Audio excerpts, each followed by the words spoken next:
अफजल भाई, अफजल भाई,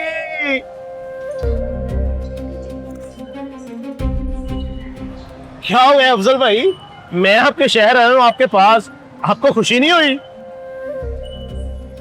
ऐसी बात नहीं है। वो पहले चाय पीते हैं। चलो।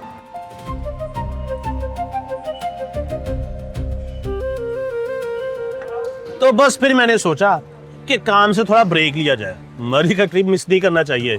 कल सुबह सवेरे निकल जाएंगे, अगर आप भी साथ आते तो बड़ा मजा आता।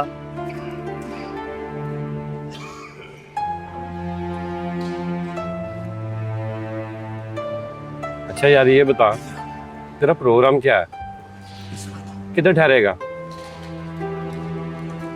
अफजल भाई, अभी आपको बताया तो है कि मरी जा रहा हूँ, आज रात आपके साथ रुकूंगा।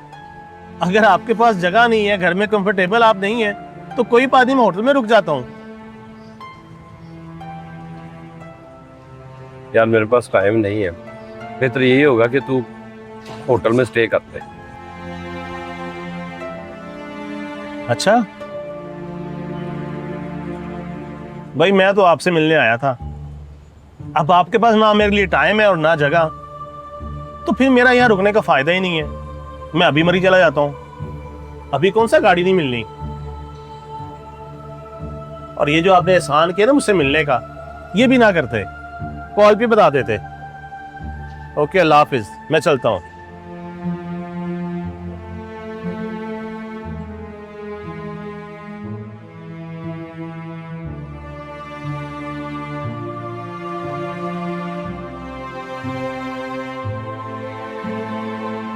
यार समीर, तुम मरी से होके आ रहा है, पिंडी जाते हुए या आते हुए भावता से कोई मुलाकात नहीं हुई?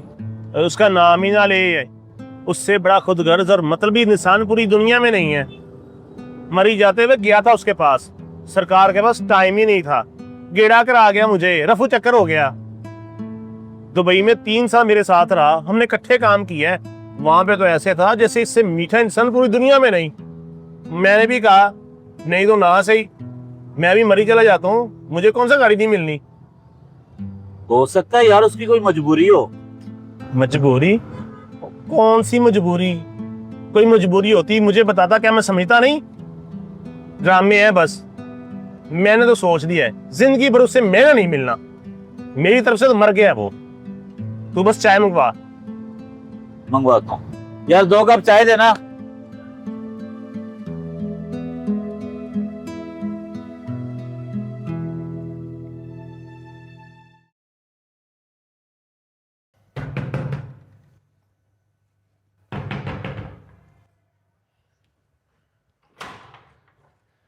अस्सलाम वालेकुम।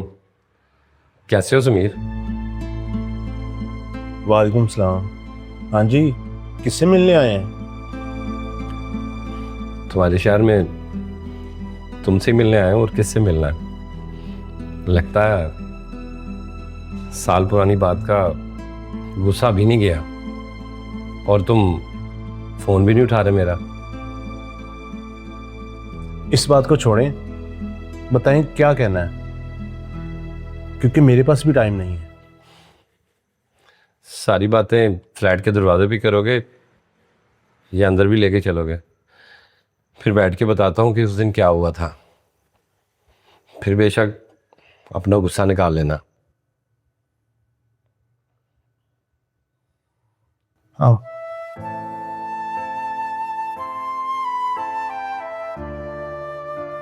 समीर, तुम्हें पता तो है कि मेरी 4 बेटियां थीं।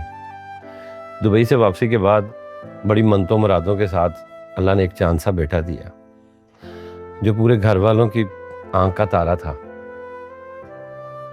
एक दिन उसे बहुत तेज बुखार हुआ। जिस शाम तुमने मुझे फोन करके कहा कि मुझे अड्डे से आके पिक कर लो, उससे कुछ देर पहले उसने मेरे हाथों में अपनी जान दी थी।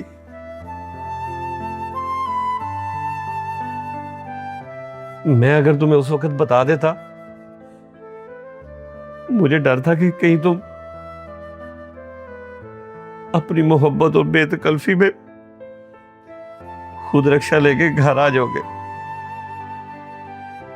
घर में कोहराम मचा हुआ था, इसीलिए बच्चे की लाश घर पे छोड़ के तुम्हारे पास अड्डे पे आ गया था और जानबूझकर ऐसा रवैया किया था कि तुम गुस्से में खुद ही मरी चले जाओ ताकि तुम मेरे घर ना हो और तुम्हारी छुट्टियां बर्बाद ना हो।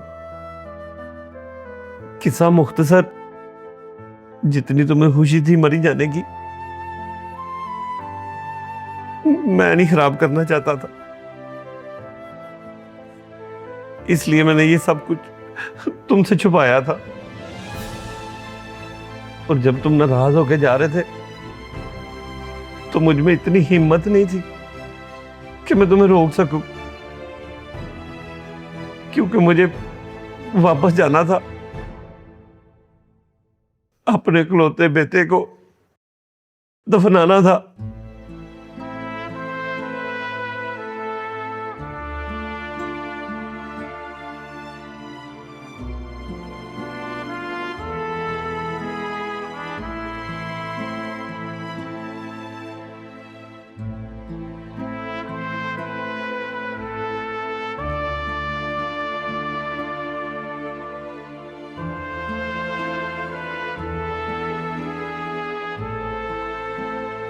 मुझे माफ कर दे यार, मैंने तुझे बहुत गलत समझा।